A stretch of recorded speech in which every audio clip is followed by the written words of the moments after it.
Bienvenidos a una más de nuestras charlas del Planeta Muy. Como siempre nos acompaña un experto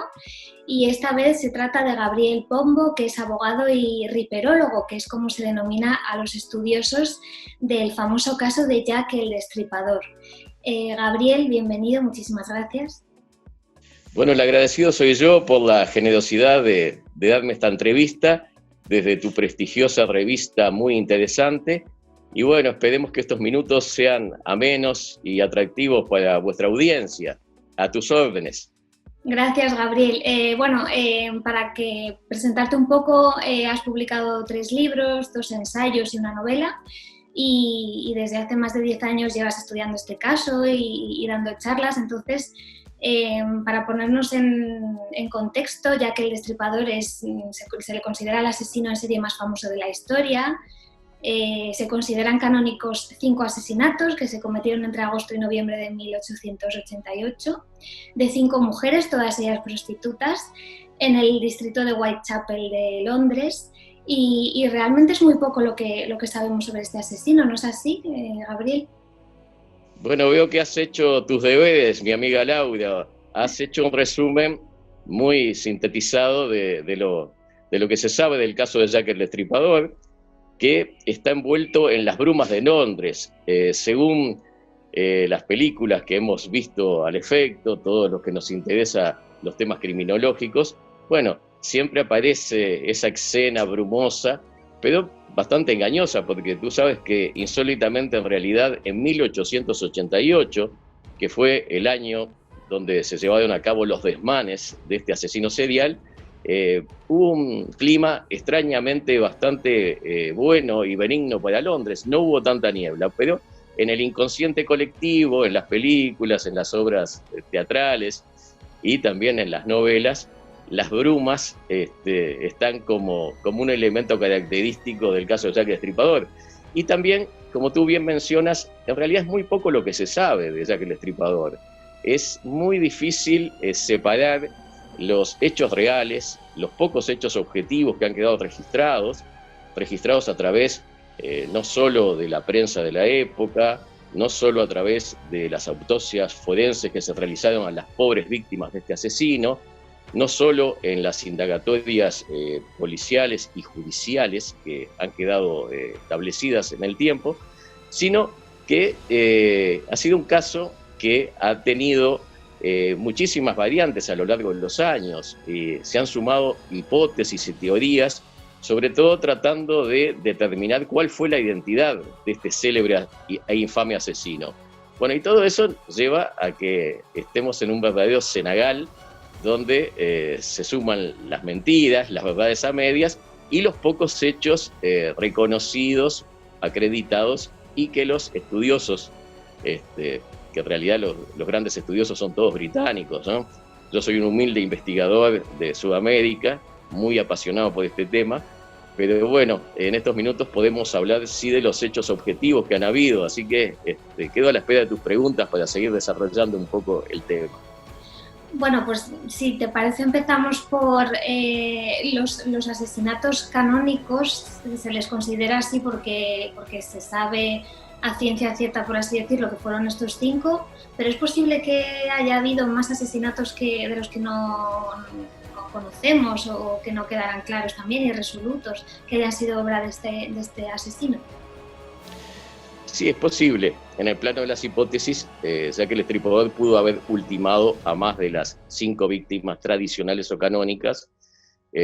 también es posible que haya sido menos de 5 asesinatos, porque algunos estudiosos consideran que al menos una de sus víctimas, llamada Elizabeth Stride, dado que el modus operandi con que fue finiquitada era muy disímil, muy distinto a los otros crímenes, podía no pertenecer al elenco mortuorio del asesino Jack el Destripador. Y también hay un par de crímenes previos que actualmente se los quita del elenco tradicional de las víctimas de Jack the Ripper, que fueron las también prostitutas Emma Elizabeth Smith, que fue ultimada el día de Pascua del 3 de abril de 1888, pero se entiende que más que nada por una gavilla de gamberros que se dedicaban a extorsionar a las prostitutas, y posteriormente, el día, en la madrugada del 8 de septiembre, del 8 de agosto de 1888, Martha Teibran, una prostituta que actuaba sobre todo en la zona de la Torre de Londres y cuyos clientes básicamente eran soldados de las distintas guarniciones británicas que había por la zona, bueno, fue ultimada de 39 puñaladas, lo cual también nos lleva a un modus operandi muy distinto, porque si algo caracterizó al asesino conocido como Jack el Estripador, valga la redundancia, no en vano tenía ese mote macabro, ese nickname criminal, porque procedía su firma, su sello como asesino, era la evisceración del cadáver. Era un asesino que la criminología, y por ejemplo autores como Robert Ressler, autores de clasificaciones en materia criminológica de los asesinos seriales, lo conceptuarían como un criminal en serie desorganizado, pese a lo que nos puede parecer. ¿Por qué? Porque el asesino serial desorganizado, entre otras características, tiene una obsesión por el cadáver, o sea, tiene toda una ritualidad que está muy vinculada al cadáver de la víctima y no tiene un interés en llevar al sufrimiento a su víctima ni aterrorizarla, o sea, pero sí comete verdaderos destrozos sobre los cadáveres. Y eso era lo que hacía el asesino Jack el Destripador, que a modo de souvenirs o trofeos, extraía, extirpaba órganos de sus víctimas. De modo pues que acá entramos un poco a las características que la criminología actual entiende de este criminal. O sea, un criminal imbuido, obviamente, de una psicopatía, o sea, no era un enfermo mental sin duda, pero sí un psicópata. Esa psicopatía y esa perversa inteligencia le permitió mantenerse impune hasta nuestros días, pero también que dentro de las clasificaciones criminológicas no era un asesino organizado, o por lo menos se lo podría entender como un asesino serial de tipo mixto, con algunas facetas organizativas, porque, repito, por algo, no en vano, evitó la captura todo este tiempo. Evidentemente llevaba consigo las armas, lo que se llama en criminología el kit de asesinato. Llevaba las armas blancas, perfectamente afiladas, o sea, probablemente hasta un maletín de tipo quirúrgico, probablemente para facilitar esa tarea de extirpación de los órganos. También atacaba en un coto de caza muy determinado, que fue el mísero distrito de Whitechapel. Tenía un modo de accionar para ultimar a las víctimas también muy específico, o sea, no era al azar que las ultimaba, probablemente se presentaba como un cliente y aprovechaba un descuido de ellas para finiquitarlas,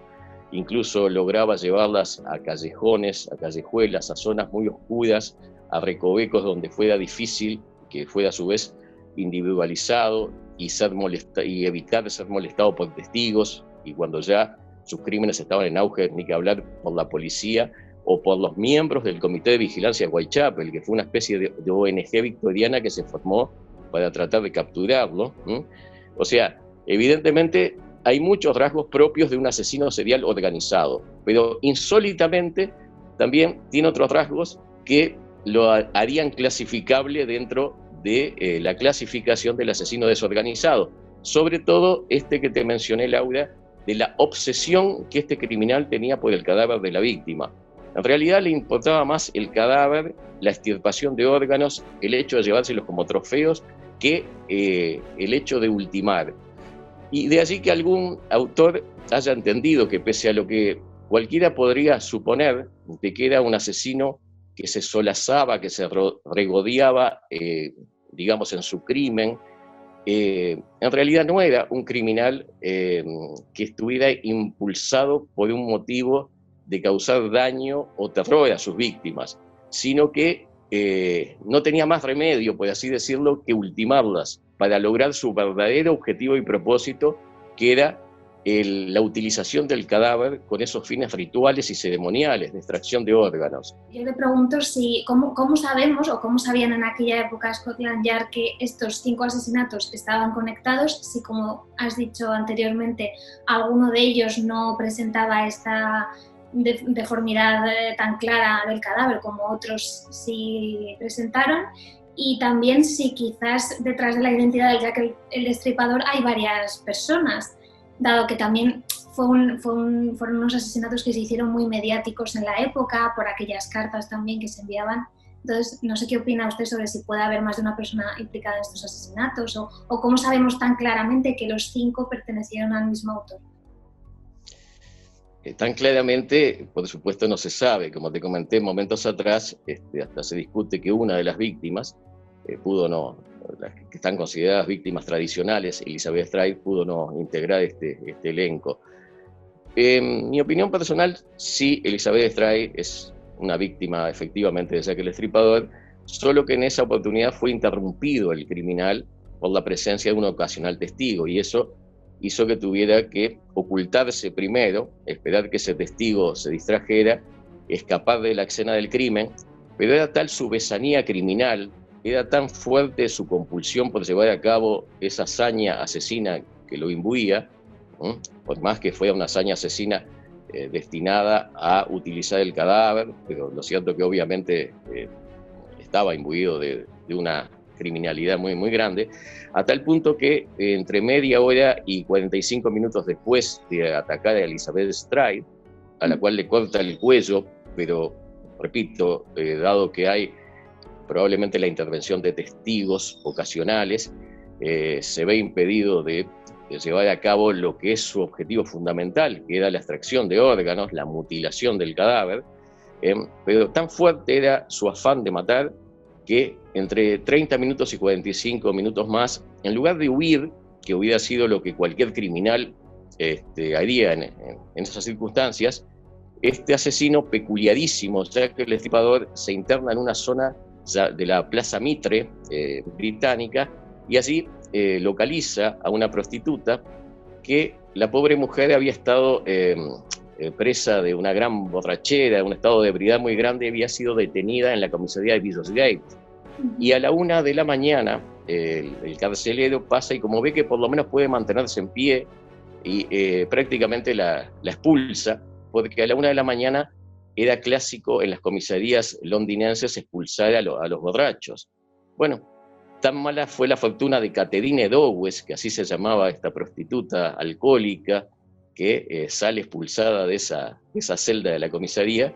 que a los pocos minutos se topa con el peor cliente que podría encontrarse, que era el asesino Jack el Destripador, el cual estaba desesperado realmente por saciar esa sed de sangre que no había podido saciar y sobre todo no había podido llevar a cabo su ritualidad de desmembrar el cadáver, que, repito, es la firma característica de él. Bueno, se encuentra con Catherine Dowes y lamentablemente para esta pobre mujer comete prácticamente una carnicería impresionante con su cuerpo. Y tú señalabas la posibilidad que se ha manejado de que en realidad se tratara además de un asesino. En efecto, sí. Yo incluso en algunos de mis libros, sobre todo en el último de ellos, porque le comento a tu audiencia que publiqué en los más o menos 12 años que vengo investigando este caso criminal, he publicado 3 libros, 2 de ellos son ensayos u obras de investigación histórico-criminológica, y el último de ellos, publicado en el año 2016, del cual saqué una segunda publicación el pasado año del 2019, llamado El animal más peligroso, un thriller victoriano. Bueno, desde el punto de vista de la ficción, también manejo la posibilidad de que Jack el Destripador no haya sido un solo criminal, sino un grupo de criminales, e incluso manejo la posibilidad de que el caso de Jack el Destripador hubiera estado conectado a otro caso que fue trágico y macabro en la era victoriana, en el victorianismo tardío, que fue el del asesino del torso de Támesis, que por supuesto es mucho menos mediático que el de Jack el Destripador. Bueno, eso en base a determinados estudios, pero siempre, dado que lo abordé desde el punto de vista de la novela, sin la pretensión de plantear una hipótesis, ¿verdad? O sea, por eso es una novela, tiene un aspecto ficcional, y allá en la misma planteo la posibilidad de que se trate de un grupo de criminales que hayan actuado. Otros estudiosos del caso lo han planteado con obras de no ficción, y han incluso postulado a distintos posibles asesinos, auxiliados de cómplices. Y por último, para redondear tu pregunta, te diré que precisamente en el crimen de Elizabeth Stride, o sea, la única de las víctimas que no fue eviscerada, que muere por un corte en su cuello, hubo el caso de un testigo, un judío húngaro llamado Israel Schwartz, que declaró para The Star y para Evening Post, o sea, dos periódicos de gran tiraje en su momento, que había sorprendido a dos individuos, a uno que hacía las veces de ejecutor principal, que estaba sobre un pasadizo de la calle Werner, que es donde finalmente se encuentra el cadáver de Elizabeth Stride, agarrando por el cuello a la mujer, agitándola, y a un segundo individuo que a escasos metros le sale al paso e incluso para amedrentarlo le exhibe un cuchillo, y esto hace que este testigo ocasional llamado Israel Schwartz, temeroso, se aleje de la escena del crimen, y esa asustadiza prudencia de Israel Schwartz tendría la fatalidad de que la pobre Elizabeth Stride fallecería, o sea, porque este testigo no atinó a llamar a la policía ni a intervenir, atemorizado por el segundo individuo que hacía las veces de lo que vulgarmente se llama campana, o sea, un ejecutor principal y un cómplice que está alerta para avisarle, advertirle si viene la policía o si aparecen testigos indeseados, e incluso eventualmente para intervenir, como da la impresión que sucedió en este caso, para amedrentar o asustar al testigo y permitirle al ejecutor principal llevar a cabo su malévola obra. De modo pues que hay testimonios y ciertas pruebas que indican que por lo menos en uno de los tradicionales crímenes de Jack el Destripador había dos personas actuando en forma conjunta para cometer el delito. Y si tenemos a dos personas, ya tenemos una conspiración y probablemente un equipo más amplio de criminales que actuaran en este tipo de asesinatos. Sobre esto, ha mencionado usted a un ciudadano húngaro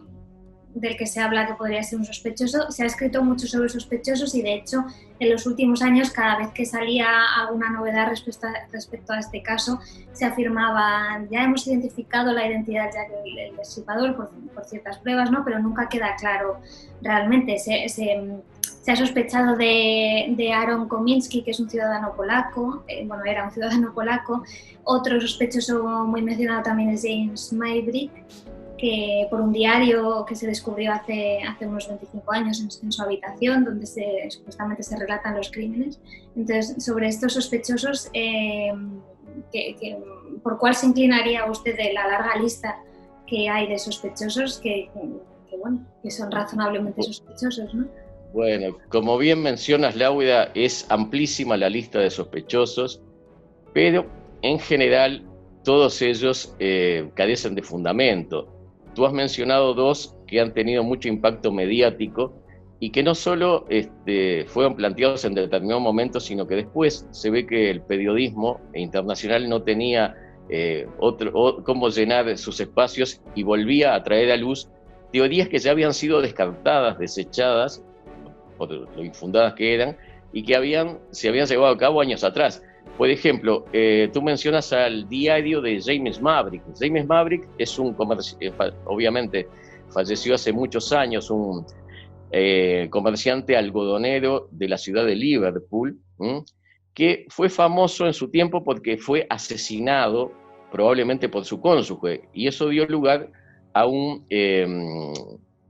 juicio tremendamente mediático en su tiempo. O sea que era un hombre que se conocía mucho, se había escrito libros. ¿Y qué pasa? Un plagiador moderno, en el año de 1992, aprovecha toda esa información y finge haber encontrado un diario de la época victoriana. En realidad, lo que hizo fue ir a un baratillo y comprar un álbum de fotos al cual le sacó las primeras páginas donde estaban las fotos de las personas que lo había utilizado,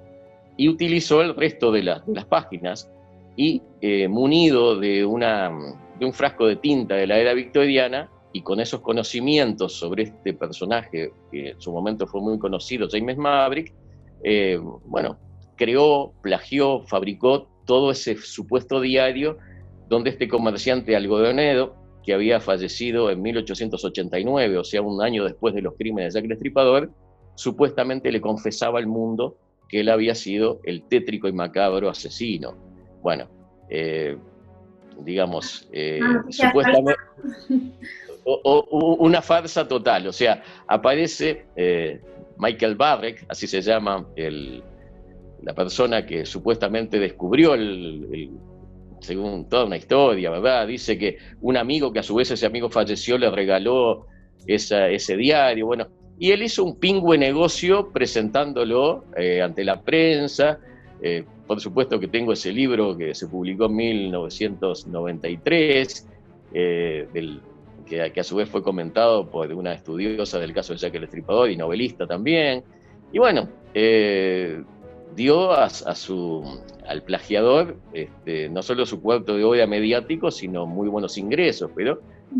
está totalmente desestimado y se sabe que es una farsa. No obstante lo cual, a veces en internet uno entra y lo ponen como si fuera algo muy reciente, cuando fue en 1993 el caso del falso diario donde se acusaba a James Maverick. Otro tanto podemos decir del caso de Adon Kominsky, que salió a la luz pública en el 2014, también un comerciante y estudioso o aficionado al tema Jack el Destripador, llamado Russell Edward, británico, compró en una subasta un chal que ya que en su momento había estado en manos de Scotland Yard, pero Scotland Yard lo había desechado como prueba, o sea, entendió de que no era ni de la víctima, y además que los rastros hemáticos o eventualmente de semen que tenía estaban totalmente degradados y de ninguna manera iban a servir para solucionar el caso. Por eso, ese chal, que supuestamente pertenecía a la prostituta y víctima de Jack el Destripador, Catherine Dowes, que fue la segunda asesinada en la noche del doble acontecimiento. La primera había sido Lisa Stray. Bueno, esa prenda fue desechada, si no, no hubiera terminado en una subasta pública. Este hombre, muy inteligente y pillo para los negocios, compra ese chal, después contrata a un supuesto perito en ADN mitocondrial y consigue, y probablemente ayuda financieramente a algunos descendientes de este señor que tú mencionas, Adon Kominsky, que en realidad Adon Kominsky fue un pobre lunático que estaba tan débil que era imposible que llevara a cabo los homicidios de Jack el Destripador, los cuales exigían una fortaleza física importante, y además ya en el año, prácticamente a pocos meses después de los crímenes, fue internado en forma definitiva en un psiquiátrico y murió años después. O sea, Adon Kominsky nunca fue un importante sospechoso. De modo pues que los dos casos que tú mencionas, tanto el de James Maverick como el de Adon Kominsky, son sospechosos que fueron utilizados por fines comerciales y lucrativos por farsantes, ¿verdad? O sea, de modo pues que estamos ante dos teorías totalmente desechadas. Ahondando un poco más en el campo de la especulación, hay una hipótesis que a mí me llama mucho la atención, y es que, en esta lista tan larga de sospechosos todos son varones, ¿no? Pero una hipótesis es que tal vez el asesino haya sido una mujer, porque hay elementos llamativos como que a una de las víctimas se le extrae el útero, quizás se trató la asesina de una mujer que no podía tener hijos, o era una mujer que no atraía la atención de los hombres, ya que todas las víctimas eran prostitutas. No sé si criminológicamente hablando podría tener sentido que el asesino fuese una mujer, efectivamente. Bueno, como te puedes imaginar, Laura, si hablamos de hipótesis descabelladas y sin ningún fundamento, la hipótesis de que el asesino, que evidentemente fue masculino, podrá discutirse si era un grupo de asesinos o un asesino solitario, pero es indiscutible que se trató de un hombre. El hecho de que las autopsias realizadas sobre los cadáveres de las víctimas no se encontraran huellas seminales, o sea, tampoco quiere decir demasiado, porque hoy en día la criminología no tiene dudas de que muchos asesinos que se los cataloga como sexuales en realidad no tienen interés en consumar el coito con la víctima femenina a la cual ultiman, sino que están imbuidos por una sensación de dominio, de poder sobre la víctima, y que eso les da indirectamente una satisfacción sexual sin tener que llegar al coito, y por lo tanto mal puede haber huellas seminales. Da la sensación da la sensación, porque estamos hablando de cosas que pasaron hace mucho tiempo, donde incluso muchos de las autopsias se perdieron. Estamos hablando de 132 años atrás, pero la opinión generalizada es que el asesino no mantenía relaciones sexuales con su víctima. Ahora bien, de ese hecho objetivo de que no mantenía este asesino relaciones con las víctimas, a suponer que no las mantenía porque no era un hombre, sino porque era una mujer, creo que hay un abismo. Y las hipótesis que se han manejado, una de ellas imputándole la identidad de Jack el Destripador a una fémina, una de ellas, por ejemplo, a la esposa de John Williams. John Williams fue un muy destacado cirujano de la época. Bueno, volvemos a lo mismo, carecen absolutamente de fundamento y son, si se podría hacer, una galería de disparatario, de las más disparatadas, sin duda alguna. Y también, siguiendo en el campo siempre de la especulación, claramente, respecto a la identidad, se ha hablado mucho, muy largamente sobre la familia real británica, que supuestamente podría haber estado implicada en estos asesinatos. ¿Qué opinión crees también que es tan disparatada como el resto de especulaciones, o crees que podría tener algo de fundamento esto? Por lo menos Laura fue más mediática. Por lo menos se trató de una teoría que, si bien carece de todo fundamento y con toda seguridad es falsa, cuando menos sus autores, que no fue uno solo, sino fue una seguidilla de autores, donde cada uno le fue añadiendo y quitando algo y la fue mejorando, se le fue ocurriendo algo de su propia cosecha y fue dándole aditivos y agregados a esa inicial teoría. Bueno, por lo menos esos autores estudiaron la historia de la monarquía británica, estudiaron la historia personal del príncipe Albert Victor, que era el nieto de la reina Victoria y que fue el primero de los acusados. También estudiaron la historia del famoso e insigne médico real de la corona británica, Sir William Gall, que pasó a ser, primero le daban el rol de encubridor del asesino en esta teoría de la conspiración monárquico-masónica, que, como ya dije, se le asignaba ese rol al príncipe Albert Victor. Pero, como también te mencioné, fue evolucionando esta hipótesis, y otros autores, a algunos personajes que le daban un rol secundario de cómplices, después les pareció que era oportuno decir, no, el asesino es este. Y por la galería de personajes que integran la llamada conspiración monárquico-masónica, pasaron en primer lugar, repito, el príncipe Albert Victor, nieto de la reina Victoria, después el insigne médico forense William Gall, y posteriormente hubo otra serie de personajes, entre ellos Sir Stephen, que era una especie de preceptor real del príncipe Albert Victor. Algunos dicen que era su amante, ya que era homosexual. También fue nominado como posible asesino que integraba esta conspiración masónica.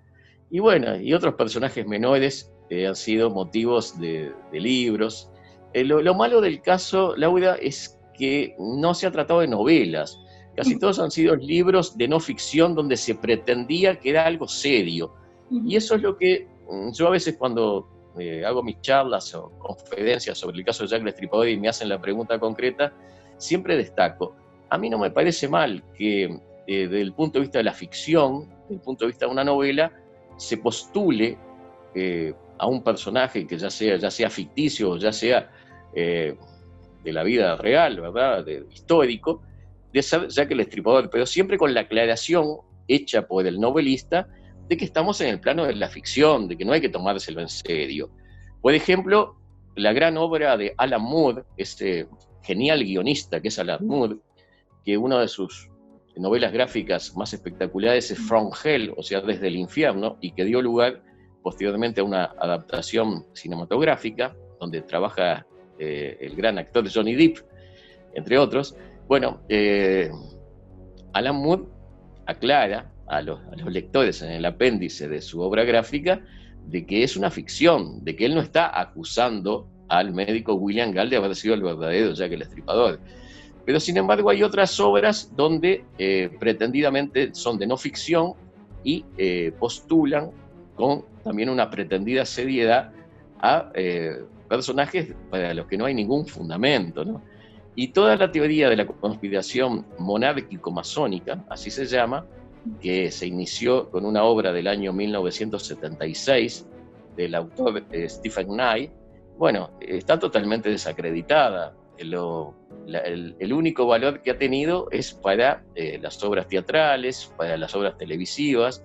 para alguna película como la que mencioné, la película Desde el Infierno, que es muy buena desde el punto de vista de los efectos que tiene y de las buenas actuaciones. Trabaja allí Johnny Depp en el papel del inspector Abberline, trabaja Ian Holm en el doble rol de Jack el Estripador y del doctor William Gall. Pero bueno, más allá de esta otra calidad que tienen, son totalmente desechables, no tienen ninguna base ni fundamento real. Ahora que has mencionado From Hell, que es el título de una de las cartas que envió Jack el Estripador a Scotland Yard en aquella época, y para ir terminando, si te parece que se nos ha pasado el tiempo muy rápido, pero se nos acaba, por desgracia, no sé si podrías contarnos, abandonando el campo de la ficción y entrando en los hechos, sobre esas cartas, qué se puede extraer de este asesino, lo poco que sabemos a ciencia cierta de él, cómo era, si podrías esgrimir un perfil breve y básico, aunque ya nos lo has ido relatando, ¿no?, a lo largo de la entrevista, pero bueno, si podrías esgrimir un poco cuál crees que era el perfil de este asesino, aunque nunca sabremos su identidad, pero bueno, por conocer. Bueno, el perfil de este asesino, Laura, es obviamente sumamente resbaladizo por la falta de pruebas que hay, ¿verdad? Yo me baso muchas veces en un perfil que presentó el doctor Thomas Bond, que fue un médico forense de aquella época. Estamos hablando en 1888. Y tú sabes que este forense era un adelantado para su tiempo, al punto tal que las autoridades de Scotland Yard le solicitaron que, además de hacer el informe sobre alguna de las víctimas en las cuales él trabajó, hiciera una especie de pronóstico de cuál podía ser. No le llamaban perfil en aquel tiempo, te puedes imaginar, pero sí de las características básicas que podía tener este asesino, que los estaba volviendo literalmente locos a los policías de Scotland Yard, que no tenían la menor idea de quién podía ser. Y Thomas Bond presentó un informe basándose en sus estudios del caso, en sus conocimientos forenses, pero que fue un estudio totalmente adelantado para su tiempo, que fue espectacular. Tú lo lees ahora y lo cotejas, por ejemplo, con los perfilamientos que haría Robert Ressler. Robert Ressler es un famoso perito, el autor de la palabra asesino serial, que tan moderna nos parece, pero es un perfilador del FBI ya fallecido.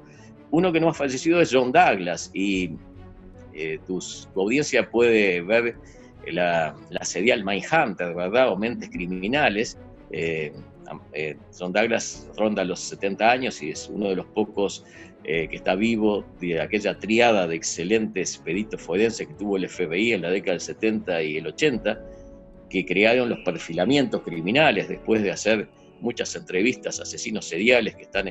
presos en la actualidad, como Edmund Kemper, como Charles Manson. Bueno, pero volviendo a esto, y a aquellos de tus audiencias que les interese el tema, yo les recomiendo que entren a las páginas de internet nomás y vean quién fue Thomas Bond y lean su espectacular informe, su ceñido informe, donde él sí daba algunas características que yo creo que son aplicables a este asesino. Mira, entre otras cosas, decía que probablemente Jack el Estripador fuera un buen padre de familia.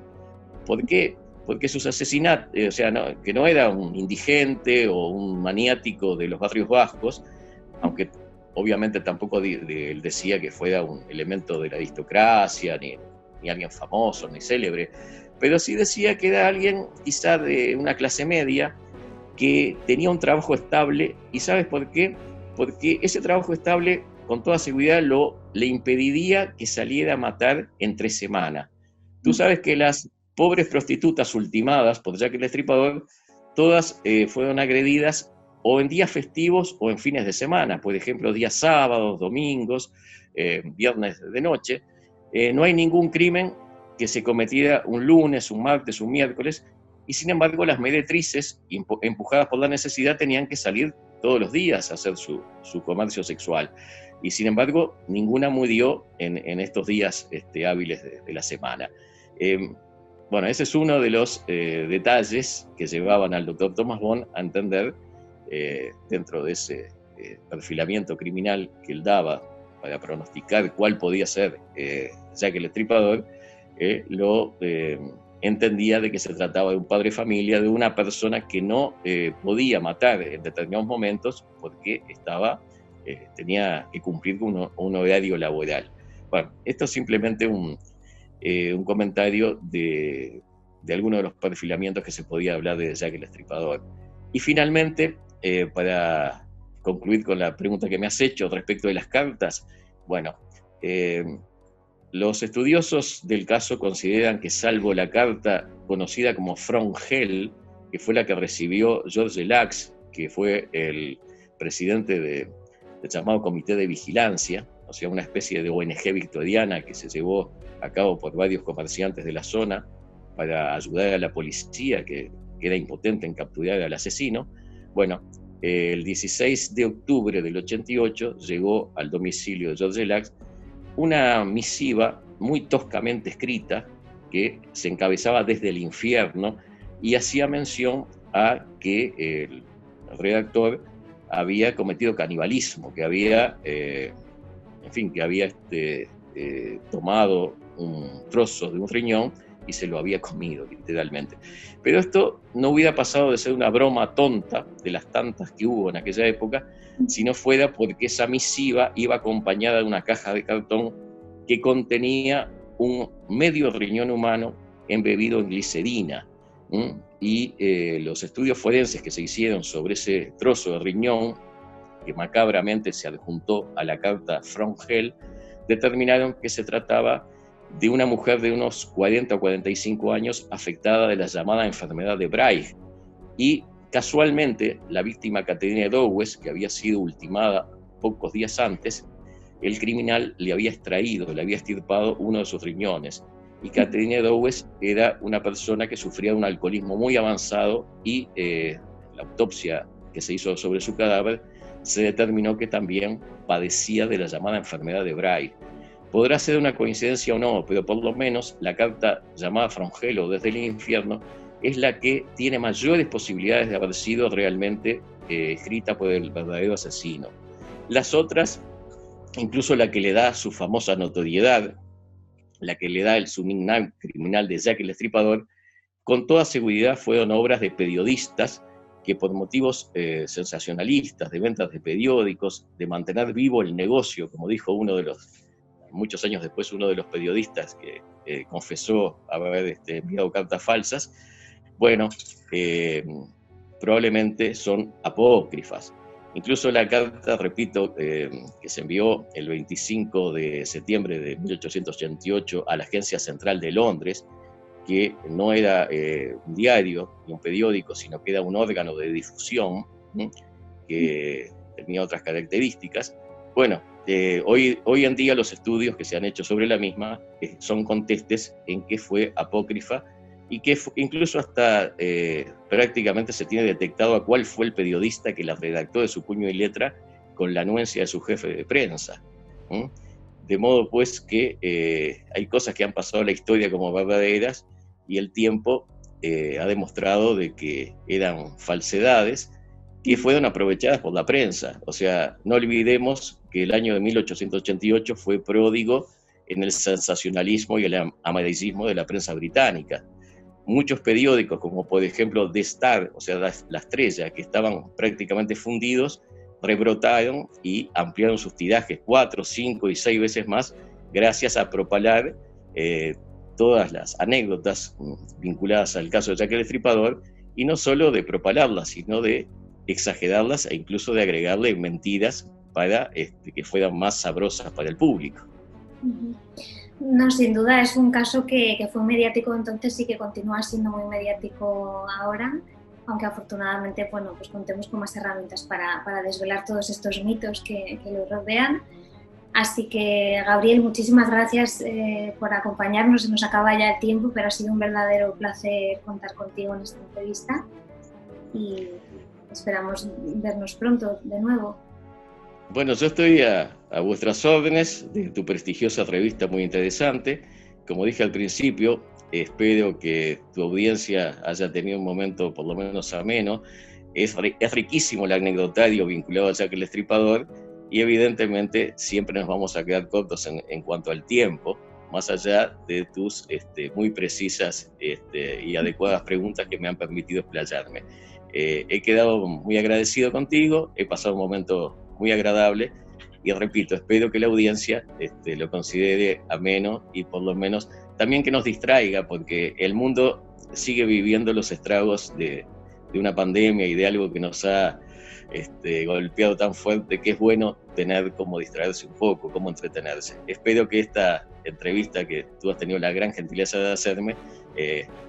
vaya en ese sentido, que permita que la gente se haya distraído un poco, que haya pasado un momento por lo menos alejada de los problemas que tanto nos agobian.